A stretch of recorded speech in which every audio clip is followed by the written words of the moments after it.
understanding whose we are in a world trying to define who we are. Have you ever felt people trying to put a label on you? Have you ever felt that maybe it's people in power, maybe it's peer groups, but they want to pigeonhole you, they want to define you? And have you ever felt yourself trying to define and label yourself? One of the things we talked about is that a lot of times the labels we give ourselves, the way we identify ourselves, those markers that we tend to associate ourselves with most are often just too small. They're just too limiting. Looked at this quote last week from Father Richard Rohr in his book, The Universal Christ. You are not your gender, your nationality, your ethnicity, your skin color, or your social class. You are a child of God and always will be, even when you don't believe it. And we looked at what an identity that is rooted in whose we are as a child of God. And simply what we mean by that term child of God is the idea that all of us bear the image of God, that we are from this creator, from this source, this divine source, and that we can have a relationship with this divine source. Now, what's unique about this identity of child of God is this. If that is our deepest rooted identity, it transcends but also includes all these other identities. So it is not that you are not that identity that maybe you've held on to, that maybe you see yourself, maybe as the world sees you. You are that, but you are also so much more. And we said that when you know whose you are, you have a better idea of who you are to be and what you ought to do. And when you know these things, you can make a real difference in a positive way. You'll know when and how to take a stand against injustice or against some kind of wrong or standing up for what is right. When you can root your identity in that deepest identity as child of God, you will know who you are to be and what you ought to do. And we talked about that last week. I encourage you to go to our YouTube page. You can subscribe, so anytime we post something on there, you immediately get notified. But you can go, if you missed last week's discussion, you can go and hear more about that there. And so this week we're going to continue to talk about this idea of identity and taking a stand and making a stand and understanding whose we are. And so I'm going to give us our idea worth discussing. Sometimes I do it at the end. Today I'm going to do it at the beginning, and then we're going to kind of like chop it up a little bit and work it out. So here's our idea worth discussing today. When you know whose you are, you have a better idea of where your worship belongs. Now, I know I just said a real churchy word, right? Like maybe you're like, that word worship is loaded. And here's why. Some of us are like, well, I don't worship. I don't believe in the whole God thing. I don't really have a label of some kind of church or organized religion. That's not me. I don't have that. And so I don't worship. And today, I think as we go through this, my hope is that you will see as we look into what worship really is, that you might even see, oh, I am worshiping. I just thought it was this thing that was this other group of people talked about, but actually this is a thing that is ongoing in my life. And that's my hopes today, is that we'll find this common ground and this meaning as we look into the depth of what it means to worship. But then also, there's people in here who maybe have a church background. And when you hear the word worship, you think of like a genre of music, right? It comes down to singing, or maybe these groups of things that you do when you are at church or a certain kind of church, and this is worship. Sometimes churches will call what they do their worship gathering or their worship service, and worship becomes this thing that you do on Sunday or maybe Saturday night or Sunday night or Wednesday night, whatever. When you're in this certain place, worship is that, or it's this idea of it's not just when we're there, it's when we are singing and we're there. Maybe we're at a concert and worship has become this genre of music.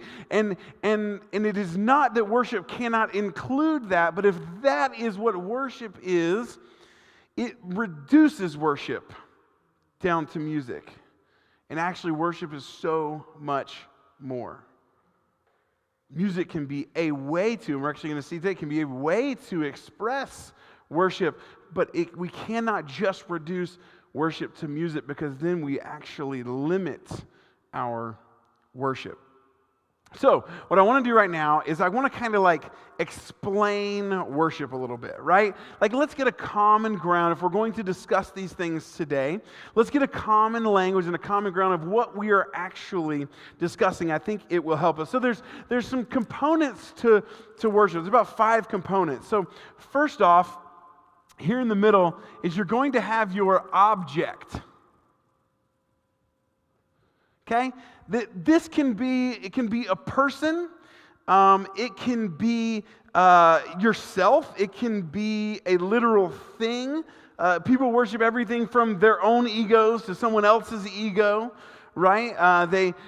People can worship money, they can worship systems, they can worship other people, right? Have you ever met someone where you're like, man, they're really into their kid, like, right? And there's this element of worship there. There's this object of worship.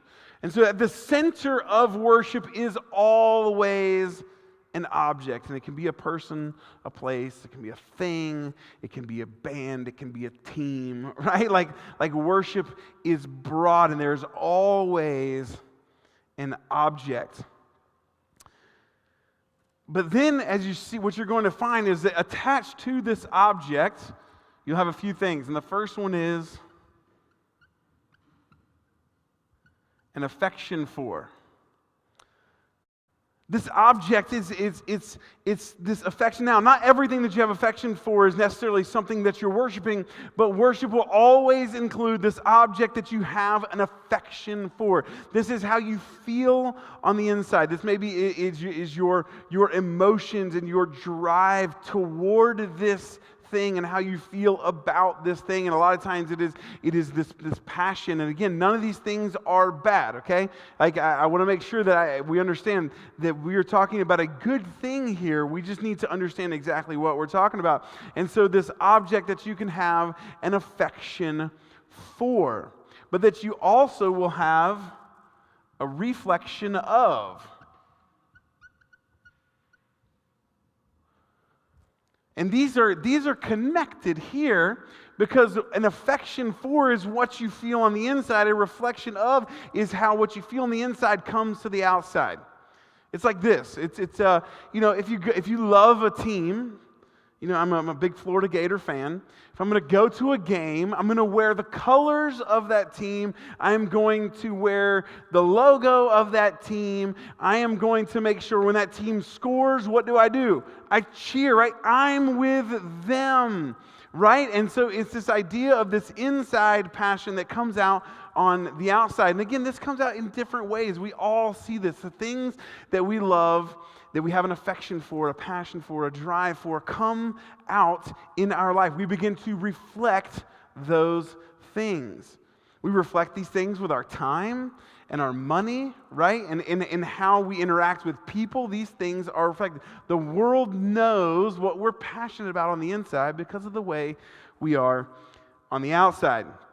So there's an affection for, a reflection of, and a connection to. A connection to. So it's this idea of in some way, shape, or form, I am invested, I'm attached with this. Now, it may be through your history, I am passionate about this team because my family is from there and has always been passionate about this team or this band or this thing, right? Again, it may even be the connection to your history of carrying on the family business, right? Like it's that kind of mindset. So you have this affection for, this reflection of, but also this deep connection too. Because the more you are about this object in the center of your worship, the more you feel connected to them, and you do have these actual tangible connections. And then you add in this fourth part, and most of you are wondering, is there another action word? There's not one. So it's this confidence in. Right? So it's this next step where we begin to take our very trust and our hope and our faith and our confidence, and we put it into this object. And when you combine these things around a specific object for an extended period of time, what you have is worship. And when you begin to worship something, it absolutely 100% affects your identity. It affects who you are. And so, this is important. What it is at the very root of what is the thing that I am most worshiping? What is the thing that I am most centered on in my life? And what I would say is, if we are children of God, if that is our deepest identity, like we talked about last week, then our worship belongs to God as the object. We call it here, one of our core values, wholehearted worship. Wholehearted worship. Sacrificing daily for the glory of God. And again, glory is another one of those church words, but it's actually appropriate because what glory means is weightiness and value. It's the idea of when we have affection for, reflection of, connection to, and confidence in this object, we are giving it immense value in our life and weightiness in our life. And it is not something that is done one day a week. It is something that is every day. And we are all worshiping because we all have something. And it could be, honestly, it could be any of those identities. It could be your nationality. There are people who worship America. There are people who worship academia, their career, a certain life path. There are people who worship these things. There are people who worship people. They're the answer. They're the one that's going to fix everything. My hope, my faith, and trust is in this, or in this political party, or in this kind of company, or in this. And we put our hope and our faith and our trust and our affections and connections, and we reflect, and we pour it all into these things. And I'll tell you this, there is no person, there is no system or structure in the world that is built to handle our worship. No one. There is no partner, spouse, kid in your life that is built to handle your worship. We're just not made that way. We are not made to be worshiped. We are made worshiping. We are all worshiping. We all have this thing. Sometimes it's outside of us and bigger than us. Sometimes it is us, right? Sometimes we turn all of those things into ourselves. So we are all worshiping. But if that object is not God, I believe God is the only one. It's the only relationship we have that can handle this from us.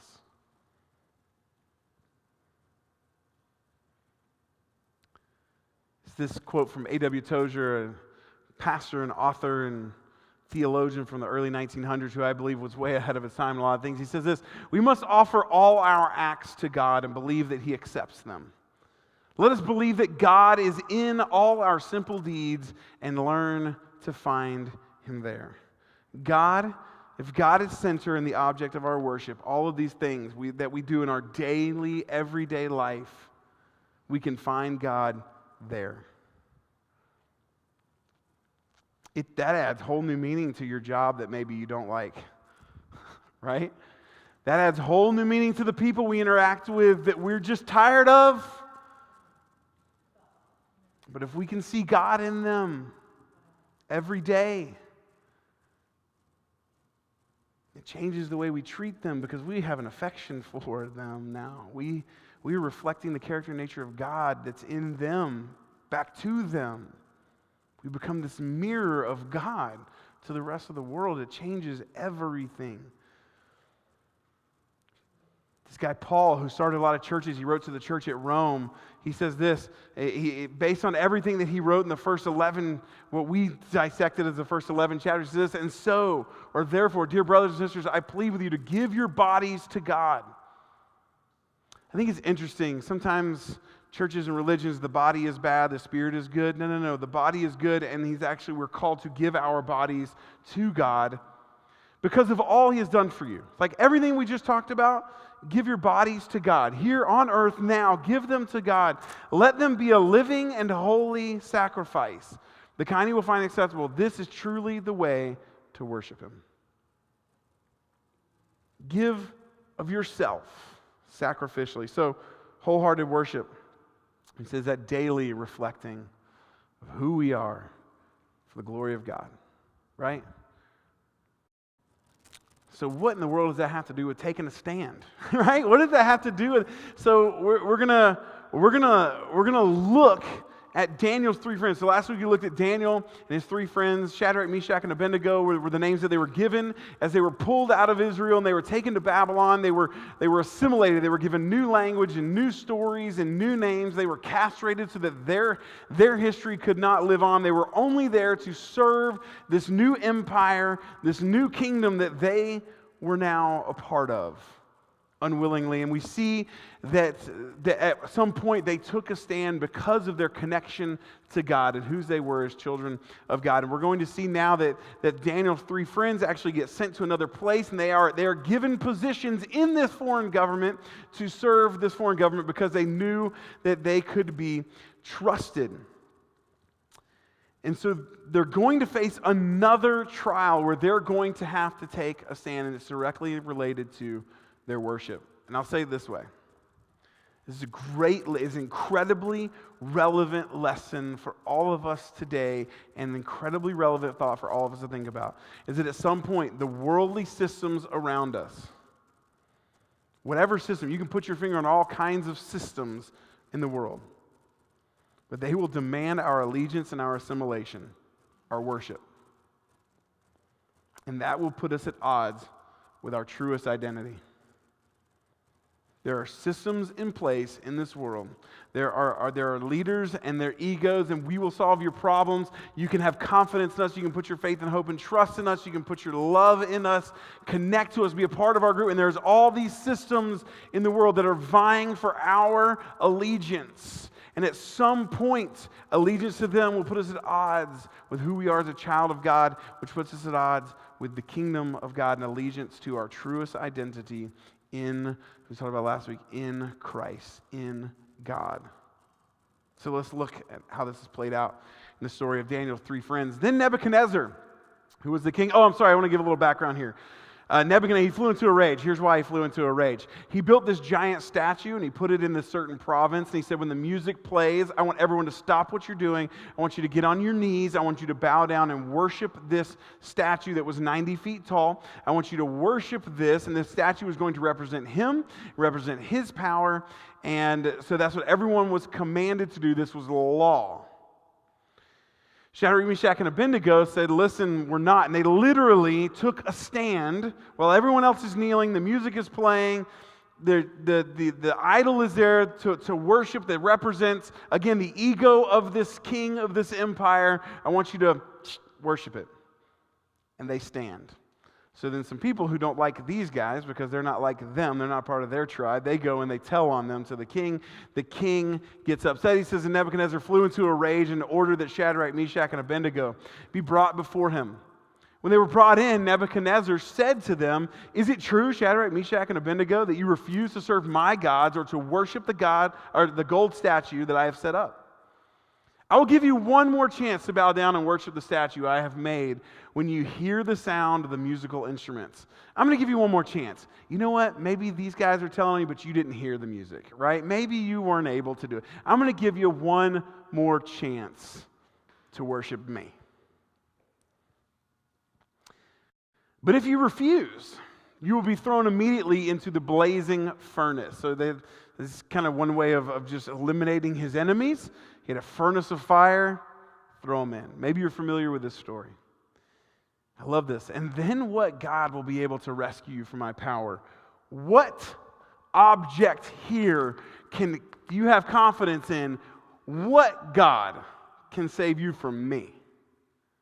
Because I'm here right now and I'm in charge. And he is putting himself, and he is trying to put himself in their life. He is trying to replace their object of worship with himself, with his own ego, with his empire, with what he was doing. Shadrach, Meshach, and Abednego replied, "O Nebuchadnezzar, we do not need to defend ourselves before you." Why? Because their confidence had an object. If we are thrown into the blazing furnace, the God whom we serve is able to save us. I love this. He's not going to save us. He's able to. He can. He will rescue us from your power, your majesty. But even if he doesn't, now that's some real confidence. That's some real faith. Even if he doesn't, we want to make it clear to you, your majesty, that we will never serve your gods or worship the gold statue that you have set up.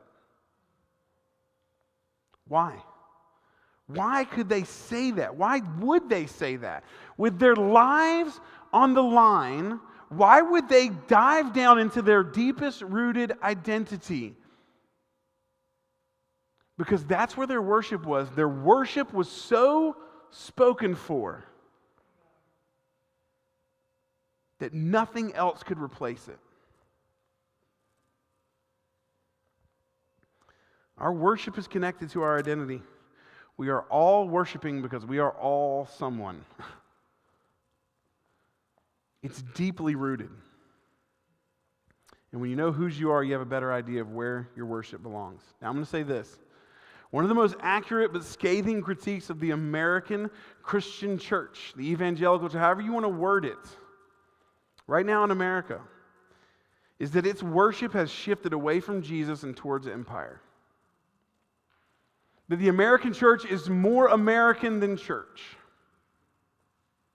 That its dependence, its hope is on the power of the government, in alignment with certain governmental powers, and it's on both sides of whatever aisle you want to imagine. And we've moved away as people who follow Jesus and have a relationship with God, and that is supposed to be our deepest identity. I will say this, that by and large, the way that the American culture understands us is this. You've aligned with government power, not the power of God, not the power of Jesus. Empire is your object. And I'll say this has been a problem throughout history. It is not new. When empire and religion get in bed together, the baby is not a beautiful thing. And we have to avoid that. How do we avoid that? The same way these guys avoided it. Our object of worship is spoken for. It is rooted in my deepest identity. And I want to say this to you, whether you believe it or not, your deepest identity is as a child of God. You are loved. You are good. The grace of God says you are good, you are worthy, you are loved. And when we root ourselves in that identity, in that truest self, we know where our worship belongs. It's spoken for. No one else gets it. No system or structure gets it. It's spoken for. And even when we're put to the test and we know where we need to make a stand, we make a stand why and where based around our worship. So I would encourage you all today to worship wholeheartedly.